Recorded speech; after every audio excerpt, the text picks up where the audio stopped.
This is Dr. Holt. This is AP Physics C. This lecture is on unbalanced forces. The main point of this lecture is to get into how to draw a correct free body diagram when we have unbalanced forces, and in some cases we're definitely going to have some balanced forces here. But what we're moving into is the area of unbalanced forces when acceleration is going to occur. The first problem I have here, I have the following object is not moving. We want to draw a free body diagram of this object here. I have a mass. It's going to be sitting on some type of surface. We'll just call this surface S for right now. I have a force being applied here at an angle. I have my gravity, obviously gravity here is going down. So to draw that free body diagram, I come over here. I draw the dot representing the center of mass. I'll have one force coming down like this, and we're going to label this one as the force of gravity, and I usually like to do this. It's the Earth onto the mass. Okay, and in this case we would know that value would just be equal to m times g. Okay, now I have another force that's going down, so I'll push it, I'll show it going down, and this is going to be represented by this force, F1, times the sine of beta. Because that's going to be my vertical component of this going down. And then what I do is I show a force going back up. And technically, the length of this should be the length of the sum of these two also. And this is going to be my normal force. And I usually like to do this. This is going to be the surface onto the mass. And notice how mass always comes last here. Everything in here is mass. Now there's no force pairs at all. You're not going to see force pairs on a single object like this. Okay, going to the left, I'll have a force. And this force is going to be represented by F1 force times the cosine of beta here. Alright, so now since friction exists and this object is not moving, then we will have a force going to the right. And I usually make that to be Fs, meaning static friction. And what's causing static friction is the surface onto the mass. Okay, and that would be my free body diagram. And these two have the same magnitude because the object is not moving. Again, this is how I like to see a free body diagram set up. Everything is indicated, and I'm showing what is acting on the mass. Alright, let's look at one more. This one here, I have a couple forces being applied to the object. So I'll come down here, give myself a little bit of space. Again, I draw the dot representing the center of mass of this. I usually start out drawing straight down here. This will be the force of gravity. Again, that's Earth onto mass. And again, here, this will equal to m times g. Okay, I have two other forces going in the y direction or vertical direction. I've got a force coming down here, and I have a force coming out here. This force coming down is going to be F1 times the sine of beta. This force going up is going to be F2 times the cosine of tau. Cosine meaning this one here, if I use cosine tau, F2 times cosine tau gives me the vertical component of this. I show it going up. Now I have another force that's going to go up, like this. And this force is going to be my normal force. And again, I usually indicate this as some letter here. This would be the surface S onto the mass. Now note, the sum of these two will equal this, because the summation of forces in the y direction is going to be 0, because this mass is not going to be accelerating up and down. Now these two each have a component that's horizontal, so I'll draw those. I'll have a force going off to the left, and I'll have another force going off to the left. We will indicate this one based upon this. This would be F2 usually show the vector over the top, times the sine of tau. And this one here would be F1 times the cosine of beta. All right, then we go back and it says free body diagram, I'm moving at constant velocity. If I'm moving at constant velocity, then going to the right is not going to be static friction, it's going to be kinetic friction. And I usually do it like this, the F of K.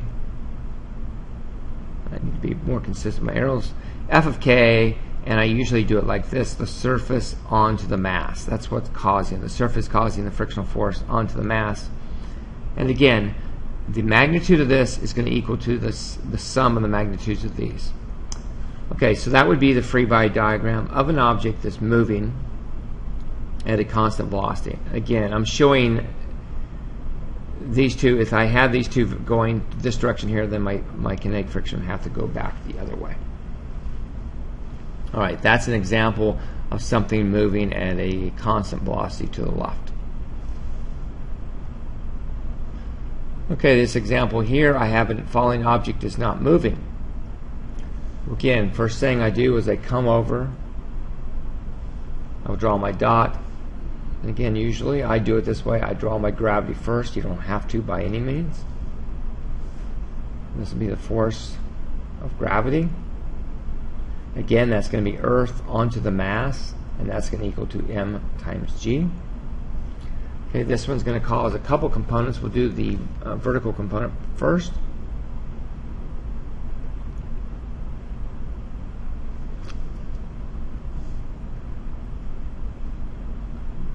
And I'm going to label this going up here real quick. Let's do it this way. This would be F1 times the cosine of beta going up. And then going to the right is going to be F1 times the sine of beta there. And then going back to the left is going to be my normal force. And again, I like to indicate what these are. Call this the surface, and that would be the surface onto the mass. Okay, if there's no friction in this case and the object is not moving, then the magnitude of this and the magnitude of this have to be the same. And also, obviously, here the magnitudes here have got to be the same. And that would be the free body diagram of that particular object with no friction. All right, let's look at it again. Friction exists. All right, and the object is not moving. To save a little bit of time, I'm going to go back. I'm going to try to steal my picture if I can, and then relabel things. Let's see how well I do with this.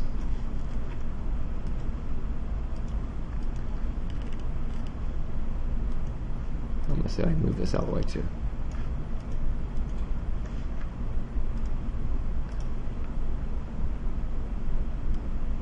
Oops, try it again.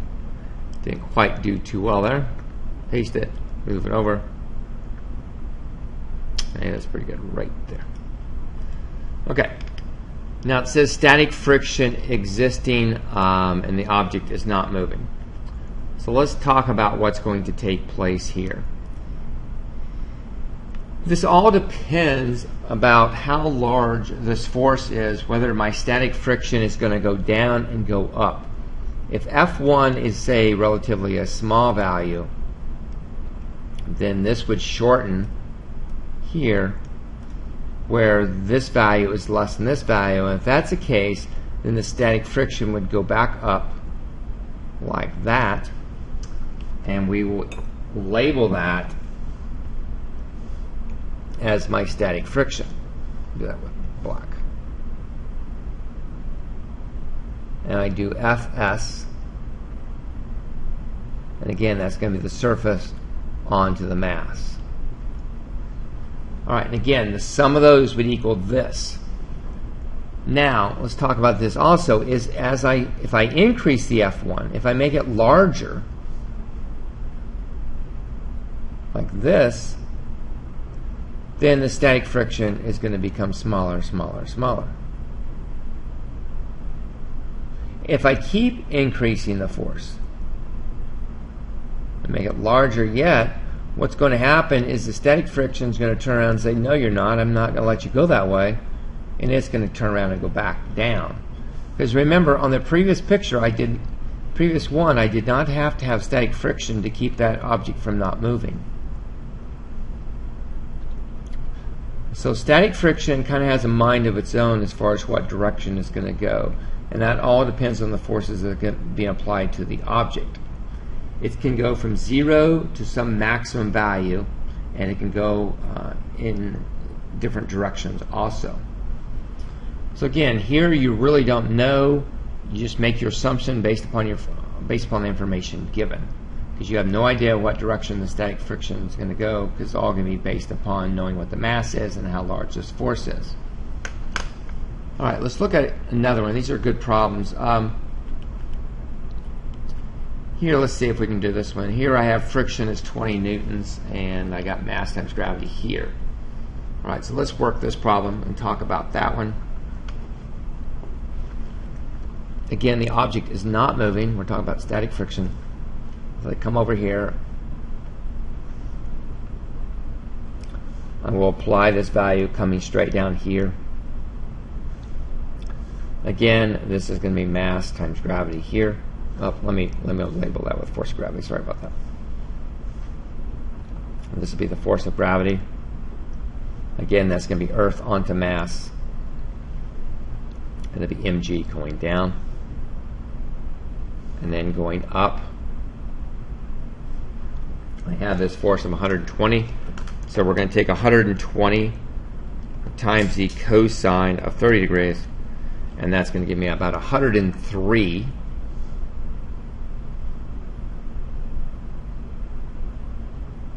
0.92 newtons going up. I will have a force going to the right here, and that value is going to equal 102 times the sine of 30.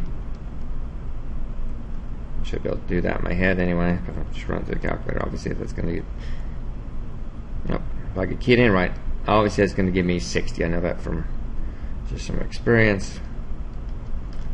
It's going to be 60 newtons going this way here. And then this will be my normal force going back this way here. And that normal force, again, we'll make this into S. We surface onto the mass. In this case, is also going to equal 60 newtons.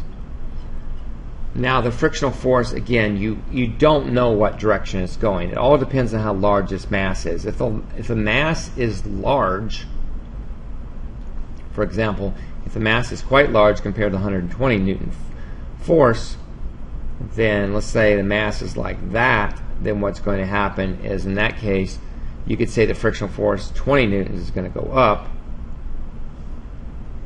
like this, where you make this Fs and you would label that as 20 newtons.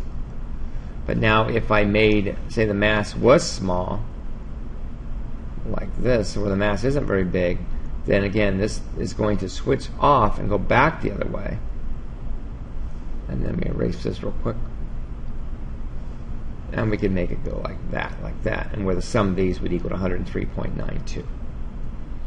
Alright, so I hope you see, by going through these, it all depends upon the mass and what force is being applied as far as determining what direction that static friction is going to go.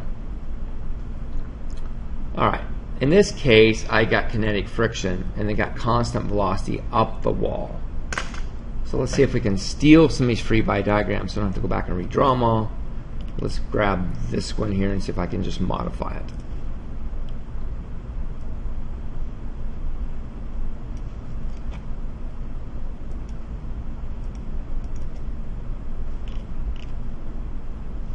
Get this out of the way.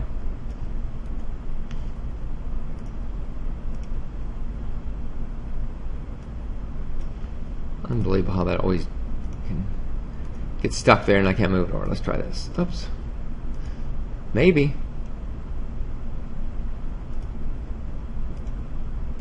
Come on. Well, I'm not having much luck here, am I? Get rid of this. Okay, try it one more time. Edit, paste. We're going to get this. There we go. We're going to move it over and we're going to try to change some things slightly. Okay, I got kinetic friction and the object's moving up. Now, this is, in this case, if the object is moving up, then my kinetic friction is not going to go up. It cannot go up. It has to resist the directions the object's being moved. So what we do here, we'd immediately have kinetic friction going down like this, and we would just label this value here as Fk. Going down, again, this would be S onto M. Alright?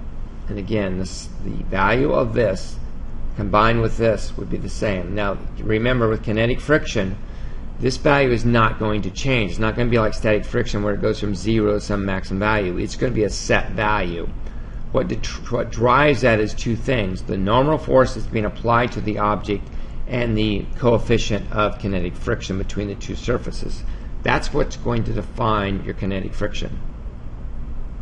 Now, it can switch and go the other way depending on which direction the object is moving. If the object's moving down, then this would go back the other way.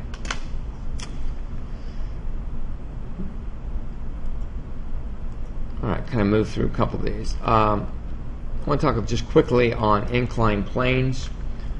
When you have an object, like an inclined plane object, what I recommend first is to draw two free body diagrams. The first one that I like to draw, and what they like to see on the AP exam, is I draw this one going down like this. Again, this is going to be the force of gravity, and that's going to be the Earth onto M. I draw my normal forces perpendicular to the surface going off like this, and let's call this S again. And that's going to be the normal force of S onto mass. And then I would show my F1 going back this way like this.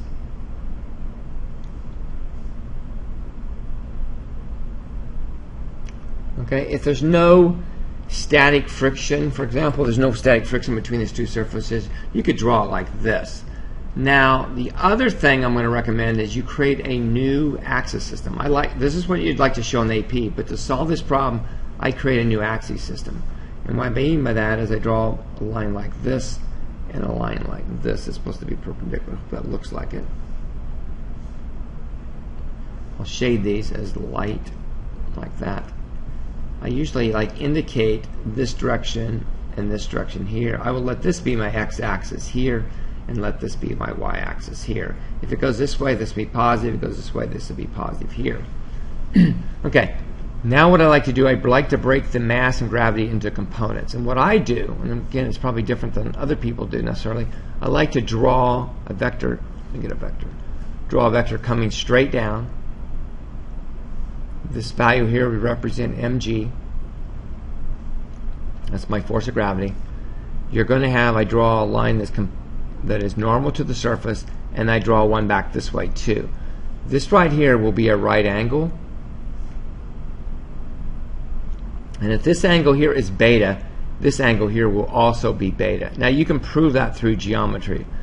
You can either take my word through it, or if you want to know, for example, why that is, then draw yourself a line like that, and then make this line here be normal to the surface. And I can prove it to you very quickly where this is normal to the surface. If this is beta here, this angle here will be 90 minus beta, because this is a 90 degree. Okay, so if this is 90 minus beta, then we know also that this angle has to be 90. So if I take 90 minus beta, I will get beta, which means this angle here has to be beta. And that's what I'm basing everything here on. So based upon that, I know right now that this one is going to equal to mg times the cosine of beta. And I want to know this side here is going to be mg sine of beta there. And again, it always works this way. So now I'm ready to draw what I call my secondary free body diagram based upon a tilted axis system. Again, I draw my dot. I immediately draw these down. Oops, let me get a vector, sorry. I draw this like this. This value here would be the force of gravity.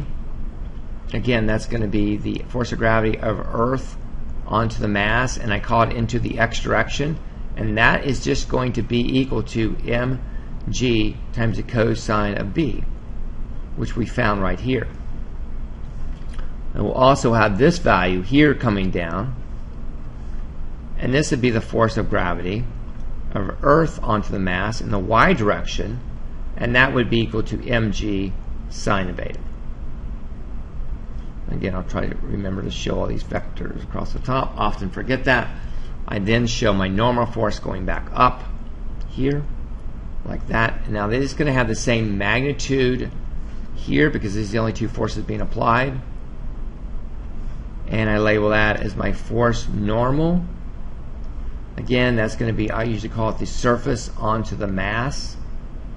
And obviously in this case, if you add it up, that would just be mg cosine beta. And now, since there's a force being applied, F1, like this,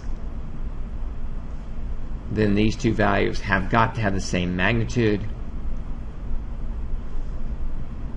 And I label that as F1.